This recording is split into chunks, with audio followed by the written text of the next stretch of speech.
नमस्कार दोस्तों, आपके अपने YouTube चैनल प्रकाश एजुकेशन हब पर आपका हार्दिक स्वागत है। 9 जनवरी 2024 के करंट अफेयर्स के इस महत्वपूर्ण सेशन के अंदर जानने वाले हैं ऐसे कौन से इंपॉर्टेंट क्वेश्चंस हैं और करेंगे उनका डिटेल में डिस्कस। तो सेशन की शुरुआत करते हैं आज के दिन के साथ में। आज कौन सा दिवस मनाया जा रहा है, क्यों अपने लिए इंपॉर्टेंट है? 9 जनवरी प्रवासी भारतीय दिवस। इसकी पृष्ठभूमि क्या है? इसकी पृष्ठभूमि यह है कि 1915 तारीख 9 जनवरी को महात्मा गांधी साउथ अफ्रीका से भारत लौटे थे और उन्हीं की याद में, उन्हीं के उपलक्ष्य के अंदर प्रवासी भारतीय दिवस मनाया जाता है। अब बात करते हैं इसकी शुरुआत कब होती है। भारतीय संदर्भ में देखा जाए तो इसकी पटकथा लिखी गई थी 2002 के अंदर। पूर्व प्रधानमंत्री, भारत रत्न से सम्मानित अटल बिहारी वाजपेयी के समय में इसको मनाने का निर्णय लिया गया और 2003 के अंदर हर साल प्रवासी भारतीय दिवस मनाया जाने लगा। वैसे देखा जाए तो ये किसके दिमाग की उपज थी? लक्ष्मीमल सिंह भी की ये दिमाग की उपज कि हमें हर साल प्रवासी भारतीयों को सम्मानित करने के लिए उनके बाद में यहाँ पे भारत के अंदर उनको बुलाने का, यह कह सकते हैं न्योता देकर के उनको यहाँ पे बुलाया जाए और उनके योगदान को यहाँ पे सराहा जाए और यहाँ पे सम्मानित भी किया जाए। अब पिछला वाला जो प्रवासी भारतीय जो सम्मेलन था वो होता है 2023 के अंदर। 2023 के अंदर ये सम्मेलन हुआ। ये कहां पे होता है? इंदौर के अंदर। तो इंदौर एमपी के अंदर स्थित, वहां पे कई देशों के राष्ट्राध्यक्ष भी वहां पे पधारे थे और उन्होंने इस बड़े प्रोग्राम के अंदर शिरकत भी करी थी। वैसे देखा जाए कि 2015 के अंदर पहले जो हर साल मनाया जाता था, इसको मनाने का निर्णय लिया गया कि हम इसको क्या बनाएंगे? द्विवार्षिक बनाएंगे। द्विवार्षिकी सम्मेलन को मनाया जाने लगा और 2023 के अंदर एक बड़ा प्रोग्राम हुआ था जो इंदौर एमपी के अंदर हुआ था और वहां पे सूरीनाम गुयाना के जो राष्ट्राध्यक्ष हैं, जो भारतीय मूल के हैं, उन्होंने यहाँ पे इस प्रोग्राम के अंदर शिरकत करी थी। तो अब आप देख रहे हैं इस प्रश्न के माध्यम से कि 9 जनवरी को कौन सा दिवस मनाया जाता है, इसकी पृष्ठभूमि क्या है और वर्तमान में ये दिवस द्विवार्षिक कब हुआ और वैसे इसकी शुरुआत कब होती है। तो 2003 के अंदर इसकी शुरुआत होती है। 2002 के अंदर इसकी संकल्पना रखी गई। पूर्व प्रधानमंत्री, भारत रत्न से सम्मानित अटल बिहारी वाजपेयी के समय से ही इसकी शुरुआत हो चुकी है और हर साल हम इसको क्या करते हैं? मनाते हैं। तो चलिए सेशन की शुरुआत करते हैं पहले प्रश्न के साथ में। हाल ही में लगातार चौथी बार प्रधानमंत्री बनने वाली दुनिया की सबसे लंबे समय तक की शासन करने वाली लोकतांत्रिक महिला प्रमुख कौन है? हम सब लोगों को पहले से विदित कि हमारा पड़ोसी देश बांग्लादेश, जहां पे अभी आम चुनाव है और आम चुनावों के अंदर अवामी लीग, जो शेख हसीना की पार्टी, उसने है इस चुनाव के अंदर विजय हासिल करी। हालांकि मतदान प्रतिशत काफी कम रहा था क्योंकि खालिदा जिया जो विपक्षी नेता है, बांग्लादेश की हैं, जिनकी पार्टी का नाम है बीएनपी, और इसके अलावा जमात ए इस्लामी, ये दो ऐसी पार्टियां जो विपक्षी भूमिका में रहती हैं, उन्होंने चुनाव बहिष्कार करने की घोषणा करी थी। उसके बाद में उन्होंने चुनावों के अंदर भाग भी नहीं लिया। लेकिन अवामी लीग का यह कहना था कि लोकतांत्रिक मूल्यों को स्थापित करने के अंदर किसी भी सरकार का सबसे बड़ा जो योगदान है वो किनका है? शेख हसीना का है। इनका टेन्योर के बारे में मैं आपको बता दूं, 1996 से लेकर के 2001 तक रहती हैं और उसके बाद में 2009 से अभी तक विश्व की सबसे लंबी समय तक शासन करने वाली लोकतांत्रिक महिलाएं। ये किसी राष्ट्र की राष्ट्राध्यक्ष नहीं है। जिस प्रकार से विक्टोरिया महारानी, जो पहले कहां की हुआ करती थी, उनके बाद में उनका देहावसान हो गया और अभी डेनमार्क की भी एक ऐसी महिला शासिका थी जिन्होंने भी अपने पद को छोड़ने की घोषणा करी थी। लेकिन वहां पे तो क्या है? वहां पे तो राजवंश है। लेकिन यहां पे लोकतांत्रिक व्यवस्था हम सब लोगों को पहले से विदित।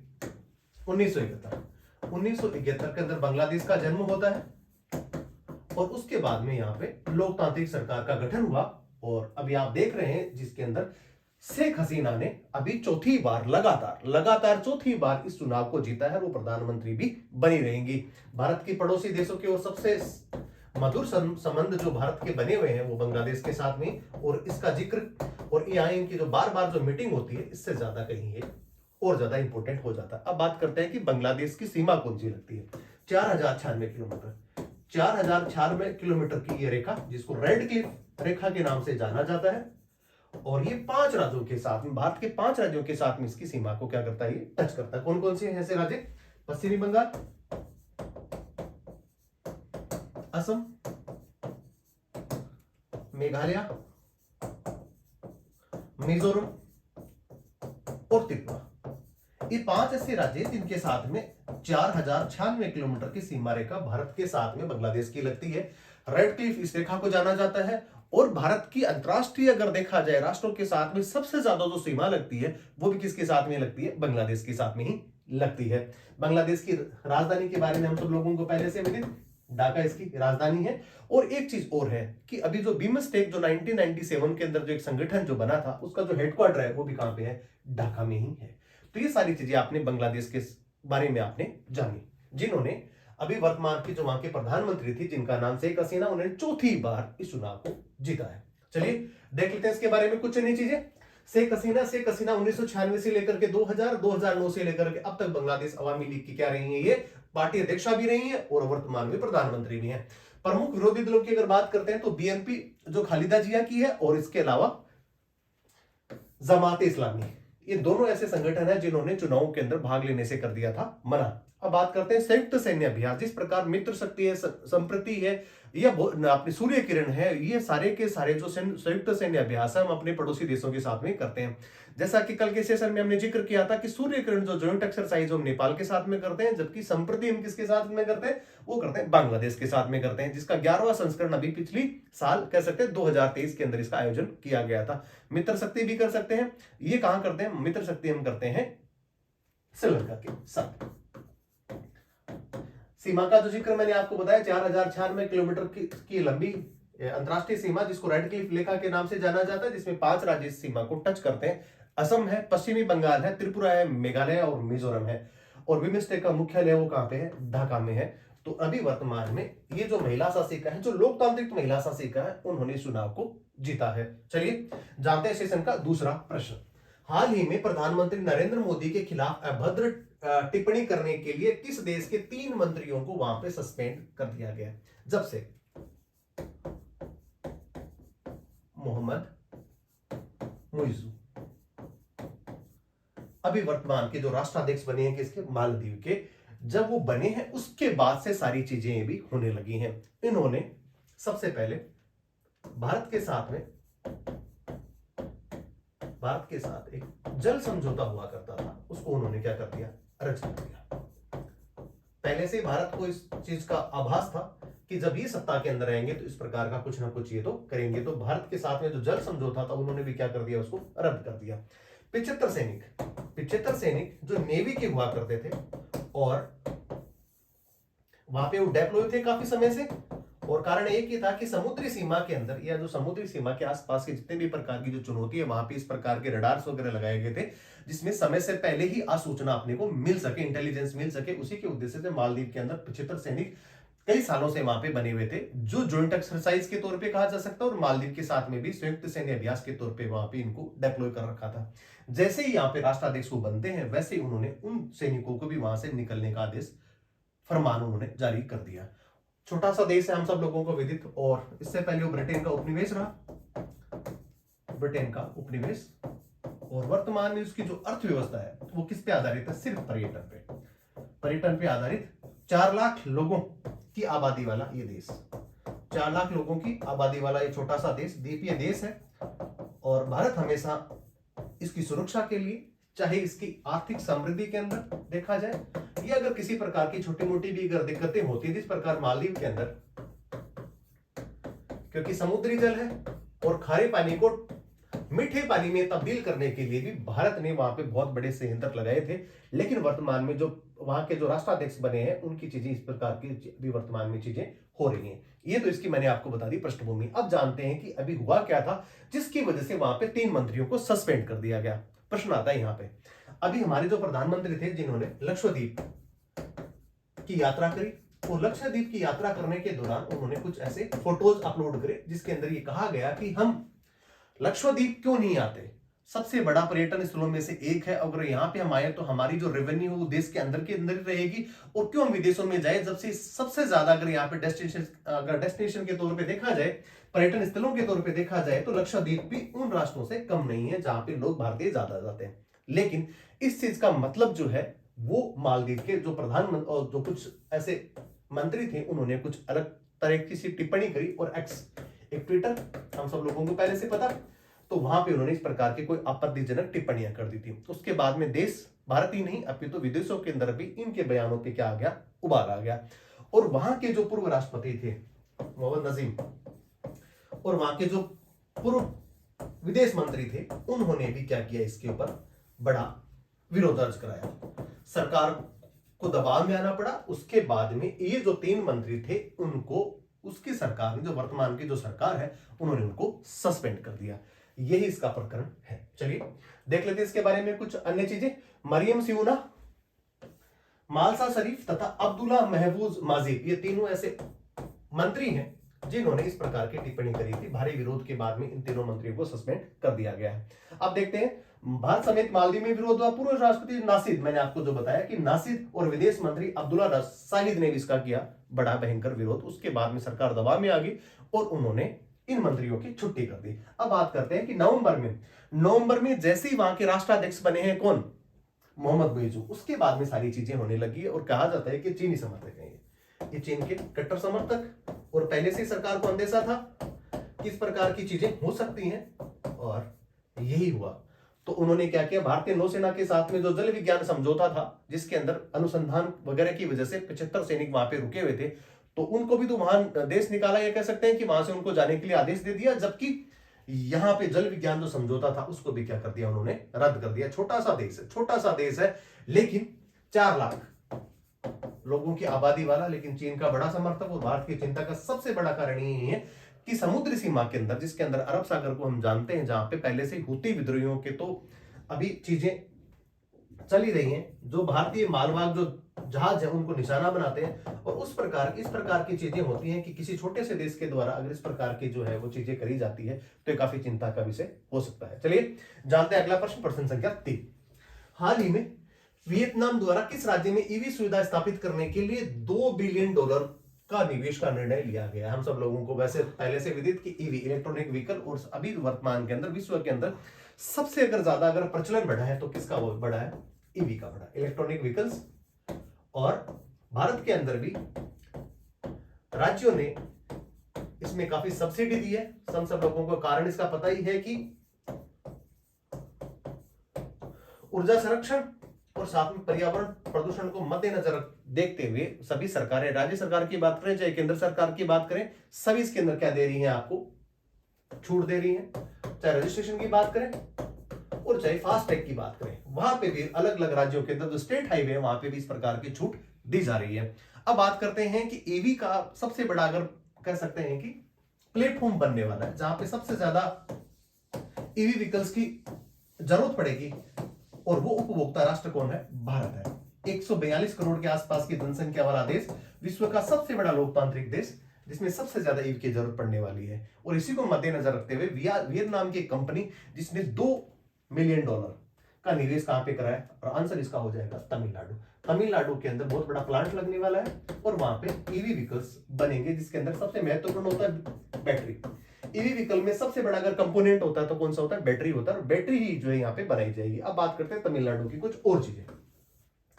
अभी एप्पल का एक प्लांट, एप्पल का प्लांट ये कहां लगा है, ये भी लगा है तमिलनाडु में। दूसरा, कल के सेशन में हमने बताया था कि वैश्विक स्पोर्ट्स उत्पाद बनाने वाली कंपनी एडिडास ने भी अपना बहुत बड़ा एक प्रोजेक्ट शुरुआत करी है। कहां पे, वो भी करी है तमिलनाडु,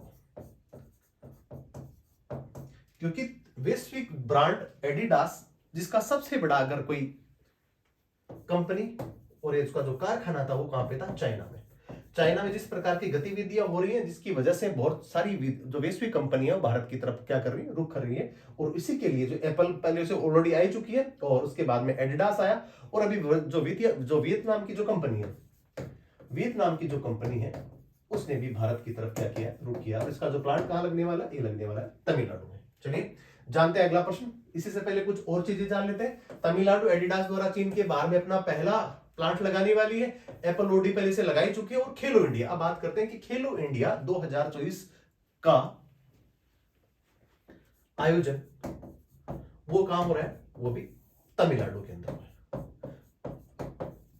कब से होगा? 19 से लेकर के 31 जनवरी 2024 को खेलो इंडिया का आयोजन अभी वर्तमान में किया जा रहा है। और वैसे स्टैटिक देखी की तरफ से अगर देखा जाए तो सर्वाधिक बंदरगाहों वाला अगर कोई राज्य है वो कौन है? तमिलनाडु है। और अभी हम सब देख भी रहे हैं कि जीआईटेक जियोग्राफिकल जो इंडेक्स है उसके अंदर भी तमिलनाडु सबसे ज्यादा जीआई टैग प्राप्त करने वाला राज्य बना है। कौन सा बना है? वो भी तमिलनाडु ही बना है। चलिए जानते हैं अगला प्रश्न, प्रश्न संख्या 4। हाल ही में वायुसेना ने कारगिल हवाई पट्टी पर पहली बार कौन से विमान को नाइट लैंडिंग करवाई है? हम सब लोगों को पहले से विदित कि कारगिल एक सेंसिटिव संवेदनशील इलाका जो पाकिस्तान की सीमा के साथ में लगता है। और मई 1999 को कारगिल युद्ध होता है और जो चलता है 26 जुलाई तक। 26 जुलाई 1999 तक ये युद्ध चलता है और भारत ने इसके अंदर विजय हासिल करी थी। और इसी के उपलक्ष्य में 26 जुलाई को हर साल ऑपरेशन विजय दिवस मनाया जाता है। अब बात करते हैं कि कारगिल के पास में ऐसे कौन कौन सी जो पाकिस्तान अधिकृत कश्मीर है जिसको पीओके कहा जाता है। इसके अंदर स्कार्दू, बाल्टिस्तान,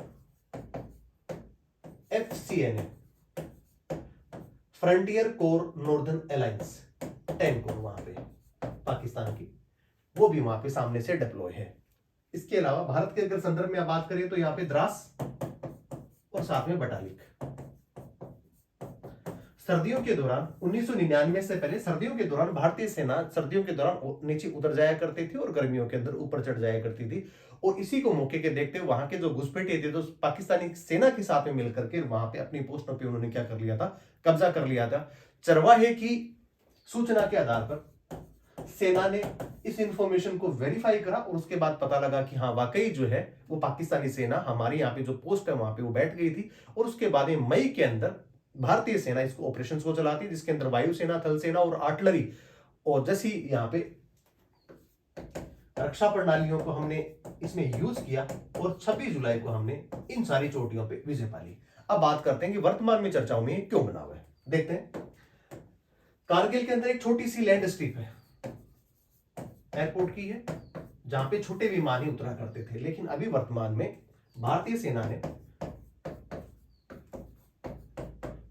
चीन और पाकिस्तान के साथ लगती हुई सीमा के साथ में बहुत बड़ा इंफ्रास्ट्रक्चर हमने डेवलप कर दिया है। और उसी के लिए कि त्वरित रूप से कारगिल तक पहुंचने के लिए हम किस प्रकार से विमानों के माध्यम से वहां पे सैन्य सामग्री और सैनिकों को वहां पे पहुंचा सकते हैं। और इसी के लिए C-130J एक बहुत बड़ा परिवहन विमान जो सैन्य सामग्री को कैरी कर सकता है, उसकी अभी नाइट उन्होंने क्या कराई है? लैंडिंग कराई। भारत के लिए बड़ा दिन। और उसके बाद में ये कह सकते हैं कि जिस प्रकार जोजिला और कश्मीर जोजिला टनल जो साल के 6 महीने बंद रहता है, उस पे भी लगातार काम चल रहा है कि श्रीनगर और लेह के बीच में जो संपर्क है वो जोजिला टनल के माध्यम से जो होता है वो साल में 6 महीने बंद रहता था। लेकिन वहां पे लंबी एक टनल बनाई जा रही है जिसकी वजह से साल भर जो है क्या हो सके, सुनिश्चित हो सके आवाजाही। तो ये भी कुछ ही समय के बाद में तैयार हो जाएगा। उसके बाद में भारतीय सेना की अप्रोच कुछ ही घंटों के अंदर हम चाइना और पाकिस्तान के उन सुदूर जो सीमावर्ती एरिया वहां पे अपन पहुंच पाएंगे। और इसी के लिए अगर त्वरित रूप से देखा जाए तो वायुसेना ने भी एक बड़ा लैंडमार्क अभी स्थापित किया है जहां पे C-130J है, उनको वहां पे नाइट लैंडिंग कराई है। वैसे देखा जाए तो भारतीय वायुसेना के पास में IL-76, AN-32 ये ऐसे विमान हैं जो सैन्य सामग्री को एक स्थान से दूसरे स्थान पे ले जाते हैं। और IL-76 तो इतना बड़ा विमान है, हरक्यूलिस है, जिसके अंदर आप बड़े बड़े टैंक्स, बड़े बड़े मोटर वाहन को आप एक स्थान से दूसरे स्थान पे कैरी कर सकते हैं। तो अभी आपने देखा कि नाइट जो लैंडिंग है वो कहां पे कराई, सेफ लैंडिंग कराई कहां पे, कारगिल के अंदर। छोटी सी हवाई पट्टी हुआ करती थी, उसको एक्सटेंड किया गया और वहां पे इस प्रकार की अभी चीजें की गई हैं। देख लेते इसके बारे में। आप देख रहे हैं ये करगिल है, ये करगिल, और इसके साथ में जो स्कार्दू है ये पीओके का है। यहाँ पे पाकिस्तानी सेना का बहुत बड़ा बेस है। इसके अलावा गिलगिट, और यहीं से जो है वो बहुत सारी यहाँ पे क्या निकलती है, नदियां भी यहाँ पे निकलती है। अब बात करते हैं ये कोराकोरम खंड है, ये हुंजा, ये सारा का सारा पाकिस्तान ऑक्यूपाइड, ये पीओके है। अब देख रहे हैं यहाँ पे श्रीनगर से कारगिल की तरफ जाने के लिए भी आपको क्या करना पड़ता है, यहाँ पे टनल के रास्ते से गुजरना पड़ता है, जिसको अभी जोजिला टनल के नाम से जाना जा रहा है। तो यहाँ पे भी काम अभी चल रहा है। वैसे देखा जाए तो लेह के अंदर भी, यहाँ पे लेह के अंदर भी हमारे यहाँ पे एयरपोर्ट्स बने हुए हैं, और यहाँ पे भी हम सुरक्षित लैंडिंग, यहाँ पे वायुसेना का भी बहुत बड़ा एयरबेस है, और इसके अलावा एक थ्वाइस है वो जो थोड़ा सा आगे जाता है, जो यहाँ पे जाता है, यहाँ पे थ्वाइस एयरपोर्ट है, ये भी भारतीय सेना इसका क्या करती है, उपयोग करती है। इसके अलावा देखा जाए तो जो पूरी की पूरी जो टेरिटरीज यहाँ पे जो सीमा रेखा जो लग रही है, ये पीओके की ही लग रही है, जहां पे अभी चीन और पाकिस्तान दोनों को साधने के लिए, इस प्रकार के एयर स्ट्रिप्स बनाने के लिए भारतीय सेना काफी लंबे समय से काम कर रही थी। अभी आप देख रहे हैं कि कारगिल स्थित छोटी एयर लैंडिंग, जहां पे इसने आराम से, या कह सकते हैं सॉफ्ट लैंडिंग इन्होंने करवाई है। उद्देश्य चीन और पाकिस्तान को साधने के लिए कारगिल विजय दिवस 26 जुलाई को मनाया जाता है, और कारगिल जो युद्ध होता है वो होता है 3 मई से इसकी शुरुआत हो जाती है और 26 जुलाई तक ये चलता है ऑपरेशन विजय के नाम से। और भारत के द्वारा लड़ी गई वो अंतिम लड़ाई, जिसमें पाकिस्तान और भारतीय सेना आमने सामने बिल्कुल हुई थी। इससे पहले हम 1965 और 1971 का वार तो देख ही चुके हैं, जिसके अंदर पाकिस्तान कितनी बुरी तरह से हारा था, और दूसरा इसका नाम क्या है, ऑपरेशन विजय है। चलिए जानते हैं अगला प्रश्न, प्रश्न संख्या 5। 22 जनवरी को होने वाली राम मंदिर प्राण प्रतिष्ठा के बाहर किस देश के सार्वजनिक स्थान पर लाइव प्रसारण किया जाएगा? भारत के लिए बड़ा दिन 22 जनवरी, मंदिर की प्राण प्रतिष्ठा होने वाली है 2024 में। स्थान अयोध्या, पहले जाना जाता था ये फैजाबाद के बाद, लेकिन उत्तर प्रदेश सरकार ने इसका नाम चेंज करके क्या कर दिया, अयोध्या कर दिया। हाल ही के अंदर महर्षि वाल्मीकि इंटरनेशनल एयरपोर्ट की भी शुरुआत की गई है, और इसको अंतरराष्ट्रीय हवाई अड्डे का दर्जा भी दिया गया। अब बात करते हैं 17 जनवरी की। 17 जनवरी को भूगर्भ में रामलला को जो स्थापित किया जाएगा, इससे पहले वो करेंगे नगर भ्रमण। 5 कोसीय परिक्रमा होगी, और उसके बाद में अयोध्या वासियों को ये दर्शन देंगे, और उसके बाद इनको भूगर्भ के अंदर वहां पे क्या करेंगे, स्थापित करेंगे। दिन होगा 22 जनवरी। 5 कोसीय परिक्रमा में भी अभी भी सुनने में आया, और वो बड़ा ये विषय बना था कि वहां पे शराब और किसी प्रकार के मीट वगैरह की बिक्री बिल्कुल क्या कर दी गई है, प्रतिबंध कर दिया गया है। अब बात करते हैं कि इतना बड़ा उत्सव ये भारत ही नहीं अपितु विदेशों के अंदर भी इसको बहुत बड़े जो है त्योहार के रूप में मनाया जा रहा है। और इसी के क्रम के अंदर टाइम्स स्क्वायर न्यूयॉर्क के अंदर इसका लाइव प्रसारण किया जाएगा। हालांकि विदेश मंत्रालय के द्वारा, ये कह सकते हैं विदेशों में स्थित भारतीय जितने दूतावास है वहां पे तो इसका लाइव प्रसारण किया ही जा रहा है, लेकिन बहुत बड़ी बात है कि अमेरिका जैसे देश में, जहां पे टाइम्स स्क्वायर बहुत बड़ा सार्वजनिक स्थान, विश्व के अलग अलग देशों से रहने वाले लोग वहां पे जाकर के और सेल्फी खिंचवाना पसंद करते हैं, और जो यहां पे जाता है तो एक बार वो यहां पे पहुंचना चाहता है, इसको देखना चाहता है, तो वहां पर 22 जनवरी को लाइव प्रसारण होने वाला है अमेरिका के अंदर। बड़ी बात। तो ये आपने देखा कि किसी दूसरे देश के अंदर, तो दुनिया की महाशक्तियों में से एक टाइम्स स्क्वायर, वहां पे भी इसका प्रसारण होने वाला है। चलिए देखते हैं इसके बारे में कुछ अन्य चीजें। टाइम्स स्क्वायर न्यूयॉर्क, इसके अलावा विदेशों में स्थित भारत के सभी दूतावासों में भी होगा क्या, लाइव प्रसारण। महर्षि वाल्मीकि इंटरनेशनल एयरपोर्ट है, जिसको अयोध्या के नाम से जाना जाता है, और इसको अभी अंतरराष्ट्रीय हवाई अड्डे का नाम भी अभी दर्जा उसको मिल चुका है। 17 जनवरी को मंदिर के गर्भगृह में विराजमान होने वाली रामलला की जो मूर्ति है, उनका क्या होगा, नगर भ्रमण किया जाएगा। 5 कोसी परिक्रमा मार्ग पर शराब बिक्री और पूरी तरह से क्या हो जाएगी, प्रतिबंधित हो जाएगी। चलिए अब बात करते हैं मौलिक अधिकारों से जुड़े हुए कुछ ऐसे प्रश्न जो पॉलिटी में हम हमेशा उसको क्या करते हैं, शामिल करते हैं। उसी के क्रम के अंदर 5 प्रश्नों की जो सीरीज है उसको देखते हैं। कितने समय में गिरफ्तार व्यक्ति को मजिस्ट्रेट के समक्ष पेश किया जाएगा यात्रा समय को छोड़ करके? ये आर्टिकल 22 के अंदर इसका उल्लेख, और इसका आंसर होने वाला है कौन सा, 24 घंटे। किसी भी व्यक्ति को मजिस्ट्रेट के समक्ष पेश किया जाएगा, लेकिन अगर मजिस्ट्रेट को काफी दूरी पे है उसका हेडक्वार्टर, या कह सकते हैं उसका निवास स्थान, उनका ऑफिस, तो वहां पे उसको यात्रा समय को छोड़ करके 24 घंटे के अंदर उस व्यक्ति को क्या, गिरफ्तार व्यक्ति को क्या करना पड़ेगा, मजिस्ट्रेट के समक्ष पेश करना पड़ेगा। ऐसा आर्टिकल किसमें, 22 के अंदर है, और 24 घंटे का इसके अंदर समय है। अब बात करते हैं भारत के संविधान में निम्न में से किस अनुच्छेद के द्वारा शोषण के विरुद्ध अधिकार प्रदान किया गया है। आंसर इसका क्या हो जाएगा, आर्टिकल 23 और 24। बलात्श्रम, दास प्रथा, 14 साल से कम बच्चों को, 14 साल से कम उम्र के बच्चों को आप किसी प्रकार के क्या रोजगार के अंदर नहीं उनको रख सकते, किसी प्रकार का जो कह सकते हैं कि जहां पर संवेदनशील काम होता हो और खतरों से जो भरा काम हो उसके अंदर आप 14 साल से बच्चों को वहां पे नहीं लगा सकते। तो बलात्श्रम और दास प्रथा का क्या हो जाता है, इसके अंदर अंत हो जाता है। और साथ में 14 साल से जो बच्चे हैं उनको आप क्या नहीं करवा सकते, ऐसी किसी फैक्ट्रीज वगैरह के अंदर काम नहीं करवा सकते। इस अनुच्छेद का उल्लेख किसमें मिलता है, बलात्श्रम को जिसको बोला जाता है बलात्श्रम, आर्टिकल 23 और 24। जानते हैं अगला प्रश्न, भारतीय संविधान के किस अनुच्छेद में किसी धर्म को मानने और प्रचार प्रसार करने की स्वतंत्रता दी गई। आर्टिकल 25। आर्टिकल 25 के अंदर इस प्रकार का उल्लेख है कि भारत के अंदर जिस प्रकार पश्चिमी राष्ट्रों के अंदर है धर्मनिरपेक्षता, जहां पे राज्य का किसी प्रकार का क्या नहीं होता, कोई धर्म नहीं हो सकता, लेकिन भारत के लिए कुछ अलग, पंथ निरपेक्ष। भारत एक पंथ निरपेक्ष, और पंथ निरपेक्षता का मतलब यह है कि भारत का कोई धर्म तो नहीं है, लेकिन जो धर्मावलंबी हैं वो अपने अपने धर्मों का क्या करेंगे, वहां पे पालन करेंगे, और उनको विकास में भी किसी प्रकार की आवश्यकता होगी और स्वयं करना चाहेंगे तो किसी प्रकार की कोई मनाही नहीं है। और उसी के लिए अनुच्छेद 25 जिसके अंदर सिख, हम सब लोगों को पता कि सिख 5 प्रकार के ऐसे चीजें रखते हैं जिसके अंदर कृपाण भी शामिल होती है, कंगा भी होता है, कच्छा भी होता है, केस भी होते हैं। इस प्रकार की जो धर्म से रिलेटेड जो चीजें हैं उनको भी आप क्या कर सकते हैं, धारण कर सकते हैं अनुच्छेद 25 के अंतर्गत। चलिए देखते हैं अगली चीजें। संविधान के निम्नलिखित में किस अनुच्छेद में अल्पसंख्यकों को अपनी रुचि की स्वतंत्रता की शिक्षा संस्था स्थापना करना और प्रशासन करने का अधिकार है। ये आंसर क्या हो जाएगा, अनुच्छेद 30।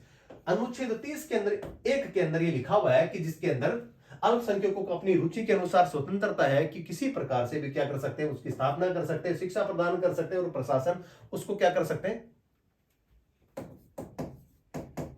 प्रशासन प्लस प्रबंधन दोनों वो कार्य कर सकते हैं। आंसर क्या हो जाएगा इसका, अनुच्छेद 30A। अगला प्रश्न, भारतीय संविधान के निम्नलिखित अनुच्छेदों में से किस में से नागरिकों को अपनी भाषा, लिपि, संस्कृति को बनाए रखने का अधिकार है। और आंसर इसका हो जाएगा अनुच्छेद 29A या फर्स्ट, जिसके अंदर भाषा, लिपि, संस्कृति को बनाए रखने का जो अधिकार है वो अनुच्छेद 29(1) में अंदर मिलता है कि कोई भी व्यक्ति को किसी प्रकार से उसके अधिकारों से क्या नहीं किया जाएगा, उसको अलग नहीं किया जाएगा। ये आपने देखे मौलिक अधिकारों से जुड़े हुए कुछ प्रश्न। अब बात करते हैं करंट अफेयर्स के 6वें प्रश्न के। देखते हैं हाल ही में कितने लोकसभा सदस्यों को सांसद रत्न पुरस्कार के लिए चुना गया है। आंसर इसका हो जाएगा 5। लोकसभा के अंदर संसद सदस्यों का आचरण, संसद सदस्यों का आचरण और उनकी उपस्थिति को देखते हुए और जितनी संयम से जो सांसद काम करते हैं 5 साल के दौरान, उन्हीं को मद्देनजर रखते हुए उनके कार्यकाल को और उनकी उपलब्धियों और उनका योगदान को देखते हुए इस प्रकार का पुरस्कार दिया जाता है, जिसके अंदर 5 ऐसे भी लोकसभा सदस्य हैं जिनको इस पुरस्कार से सम्मानित किया जाएगा और दिनांक होगी 17 फरवरी 2024 को इस पुरस्कार से उनको पुरस्कृत किया जाएगा। अब बात करते हैं कि संसद किन किन अंगों से बनती है। संसद 3 अंगों से बनती है। संसद लोकसभा, राज्यसभा और उसके बाद में देश के प्रथम व्यक्ति राष्ट्रपति, जिनके नाम से संसद बनती है। अब बात करते हैं लोकसभा की। लोकसभा के वर्तमान में लोकसभा अध्यक्ष कौन है, जिनका नाम है ओम बिड़ला। ओम बिड़ला लोकसभा के अध्यक्ष, जबकि लोकसभा के जो महासचिव हैं जिनका नाम है उत्पल कुमार सिंह। उत्पल कुमार सिंह ये लोकसभा के सदस्य हैं। चलिए देख लेते हैं इसके बारे में कुछ अन्य चीजें। ये 17 फरवरी को सम्मानित किए जाएंगे लोकसभा अध्यक्ष ओम बिड़ला, और जबकि लोकसभा अध्यक्ष जिनका नाम कब है, उत्पल कुमार सिंह है। अगर बात करते हैं कि लोकसभा के जो सांसद हैं जिनको इस पुरस्कार से सम्मानित किया जाएगा, इस पुरस्कार की शुरुआत होती है 2010 में। 2010 से हर साल इस पुरस्कार को दिया जाने लगा है।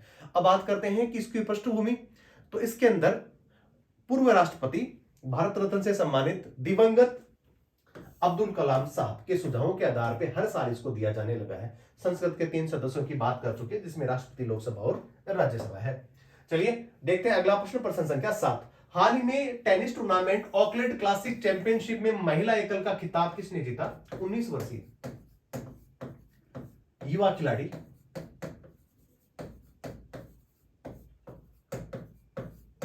अमेरिकन, जिन्होंने यूएस ओपन भी 2003 के अंदर महिला एकल का खिताब उन्होंने जीता।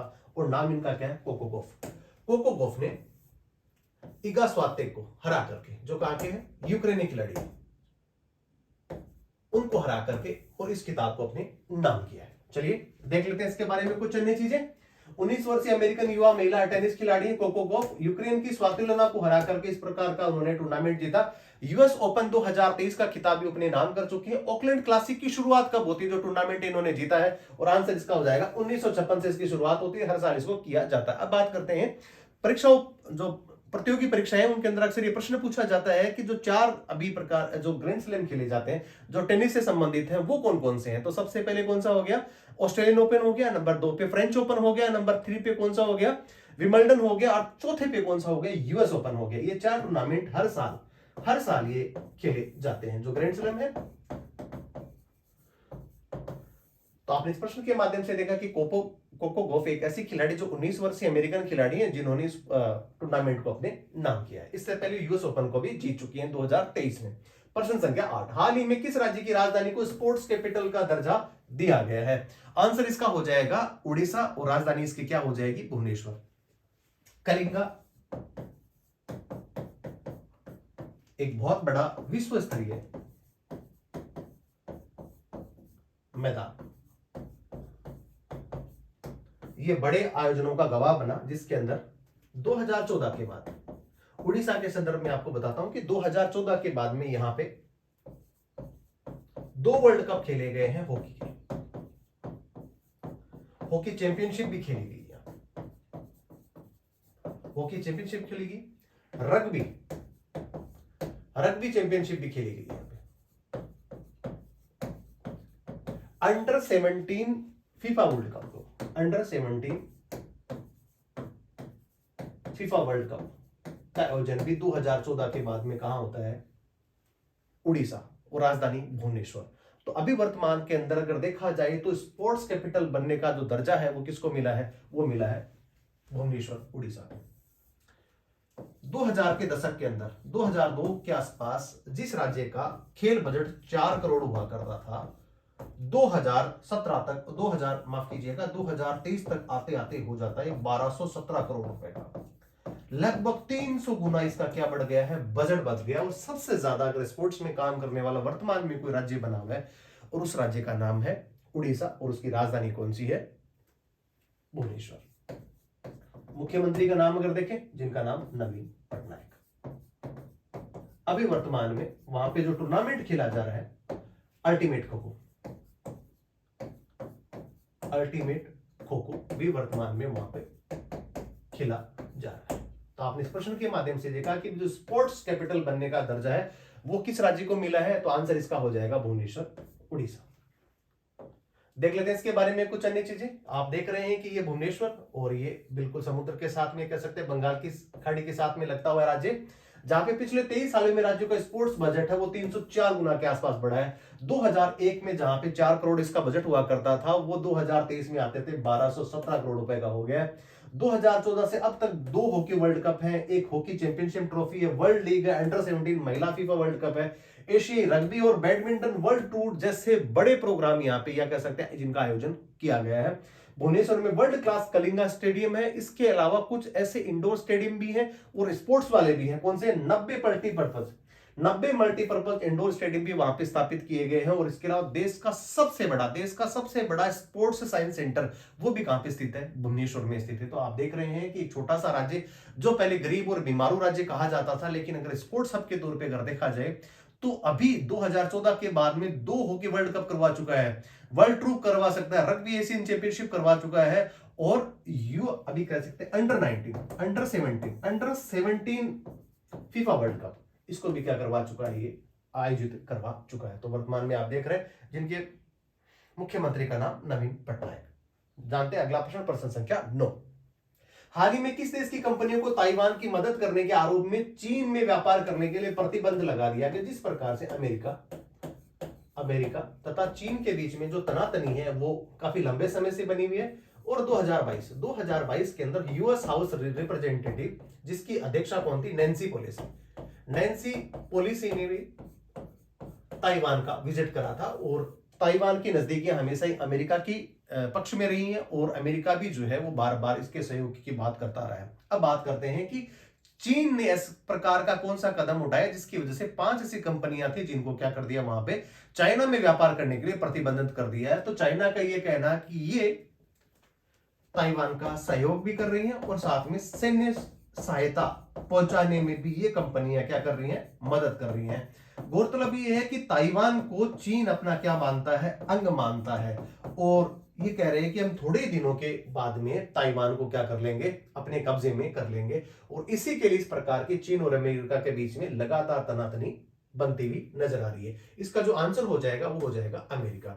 जिस प्रकार अमेरिका के अंदर भी बहुत सारी ऐसी चीनी कंपनीज हैं, उनको भी बाहर करने, जिसमें एक हुआवे कंपनी, उसको भी अमेरिका ने वहां पे प्रतिबंधित कर रखा है। और हम सब लोग पहले सुन भी चुके हैं, देख भी चुके हैं कि जो चीनी गुब्बारे हैं, चीनी गुब्बारे भी अमेरिका में देखे गए थे, उनके बाद उनको मार गिराया था और आरोप ये लगा था कि चीन ने जासूसी के लिए इस प्रकार के गुब्बारे छोड़े थे। चलिए देख लेते हैं इसके बारे में कुछ अन्य चीजें। आप देख रहे हैं इस स्लाइड के माध्यम से, आप ये देख रहे हैं ये ताइवान, और ताइवान से जो चाइना की जो दूरी है वो इतनी है, और बीच में है दक्षिणी चीन सागर। और चीन सागर में तो चीन डैश लाइन का प्रयोग करता है कि ये सारा पूरा जो अधिकार है चीन सागर पे, वो कौन सा, दक्षिणी चीन सागर भी, वो पूरा का पूरा चाइना का ही है।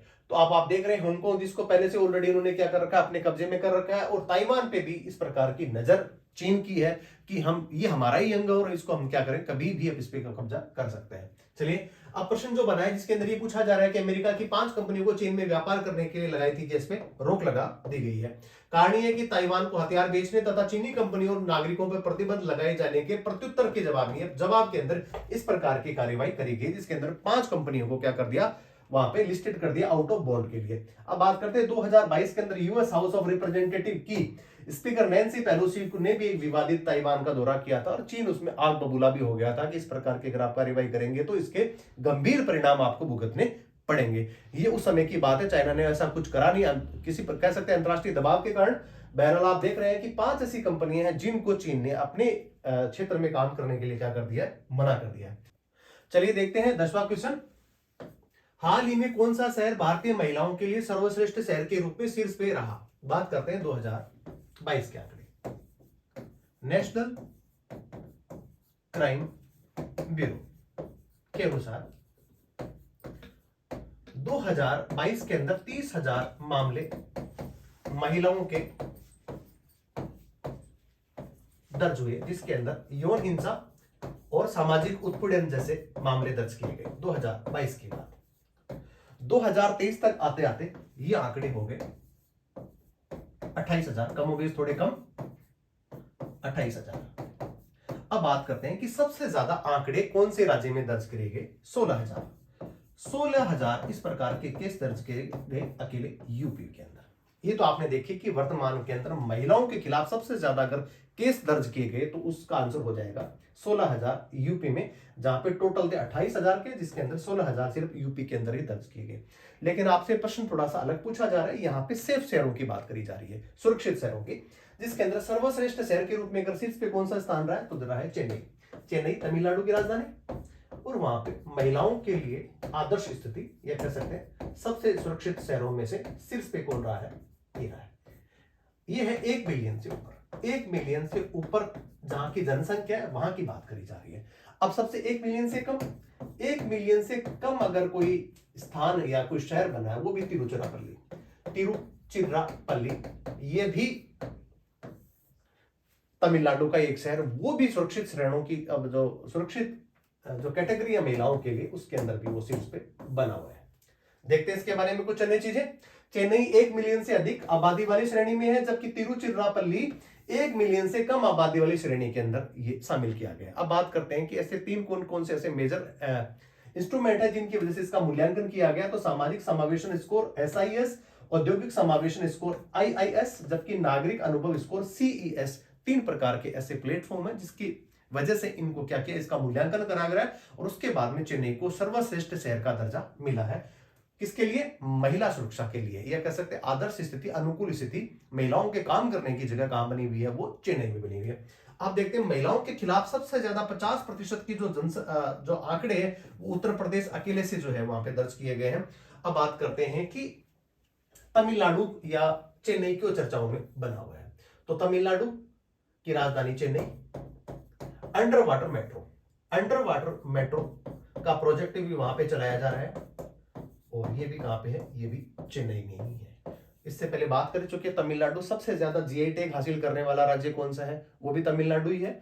और अभी हमने देखा कि तमिलनाडु के अंदर बहुत सारे ऐसे वैश्विक ब्रांड है जिन्होंने अपने सबसे ज्यादा प्लांट कहां लगाने की योजना बना रहे, ये भी बना रहे हैं तमिलनाडु में। चलिए आज के सेशन का अंतिम प्रश्न संख्या 11। हाल ही में 81वें गोल्डन ग्लोब अवार्ड में सर्वश्रेष्ठ निर्देशक का पुरस्कार किसे मिला? और इसका जो आंसर हो जाएगा वो हो जाएगा क्रिस्टोफर नोलन। क्रिस्टोफर नोलन को सर्वश्रेष्ठ निर्देशक का पुरस्कार मिला। अब बात करते हैं कि भारत के संदर्भ में अगर देखा जाए तो गोल्डन ग्लोब पुरस्कार से भारतीय ऐसे कौन से निर्देशक हो सकते हैं, संगीतकार हो सकते हैं। तो यहां पे आता है सबसे पहले AR रहमान को स्लमडॉग मिलेनियर मूवी और उसके अंदर जो संगीत दिया था उसके लिए उनको बेस्ट स्कोर के लिए कौन सा अवार्ड मिला था? उनको मिला था गोल्डन ग्लोब अवार्ड, भारतीय किसी व्यक्ति को पहली बार। दूसरी बात 2023 के अंदर नाटू हम सब लोगों को पता RRR मूवी आई थी जिसके अंदर एक सॉन्ग था नाटू और ऑस्कर के लिए भी क्या हुआ था, नामांकित हुआ था और गोल्डन ग्लोब भी उस अवार्ड से भी उसको नवाजा गया था। ऑस्कर में भी उसको क्या अवार्ड मिला था और ये आपने देखा भारतीय संदर्भ में। लेकिन बहरहाल आपसे प्रश्न पूछा जा रहा है कि सर्वश्रेष्ठ निर्देशक का जो पुरस्कार वो किसे मिला? क्रिस्टोफर नोलन को मिला है। देख लेते हैं इसके बारे में कुछ अन्य चीजें। क्रिस्टोफर नोलन ओपेनहाइमर एक ऐसी मूवी थी जो वर्तमान में बस बनी हुई थी। इसके अलावा साथ में कौन सी थी? फिल्म बॉर्बी, जहां पे 9 नॉमिनेशन मिले थे जबकि ओपेनहाइमर को 8। और उसके बाद में सर्वश्रेष्ठ जो मूवी जिसका खिताब किसको मिला है? ओपेनहाइमर को ही मिला है। आयोजन इसका कैलिफोर्निया जो अमेरिका में स्थित है। पहला गोल्डन ग्लोब पुरस्कार जनवरी 1944 की शुरुआत होती है। और भारतीय संदर्भ में अगर बात करते हैं तो पहला गोल्डन ग्लोब अवार्ड पाने वाले प्रथम भारतीय व्यक्ति जिनका नाम AR रहमान, जिनको स्लैमडॉग मिलेनियर जो मूवी थी उसके अंदर उन्हें क्या मिला था, उनको पुरस्कार मिला था। अब बात करते हैं 80वीं गोल्डन ग्लोब जो 2023 में इसका आयोजन किया गया था और नाटू गोल्डन ग्लोब सम्मान जीतने वाली पहला एशियाई कौन सा ये गीत बना जिसको गोल्डन ग्लोब अवार्ड से नवाजा गया था। पिक्चर थी RRR। तो आज के सेशन में इतना ही। प्रकाश एजुकेशन हब के साथ में बने रहिए। जय हिंद, जय भारत।